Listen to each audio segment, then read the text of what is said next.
8 collèges finistériens se sont lancés dans C'est Génial. Ce concours, organisé par l'Éducation nationale, doit promouvoir la technique et les sciences.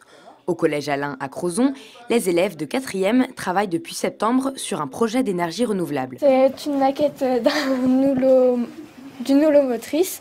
Donc, ça mesure 26 mètres de long et 10 mètres de large. Ça fait 1000 tonnes.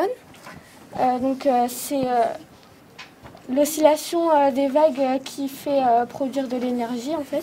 Les élèves ont imaginé une maison isolée sur une île.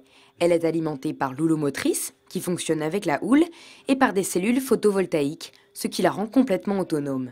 Les 4e travaillent avec des logiciels de professionnels pour construire leur maison virtuelle. Apporter du concret à un projet encore très fou, voilà la recette. Faut qu'ils voient, faut qu'ils touchent. C'est pour ça que j'ai fabriqué cette maquette autour de laquelle on s'amuse, on regarde les choses se mettre en mouvement, on passe d'images virtuelles à du pratique. Alors évidemment, c'est pas toujours performant puisque c'est quand même des moteurs à air comprimé, mais enfin ça fonctionne, ça les amuse. Donc il faut que ça les amuse et que ça les étonne. Il est encore trop tôt pour dire si cette expérience a suscité des vocations parmi les collégiens de Crozon.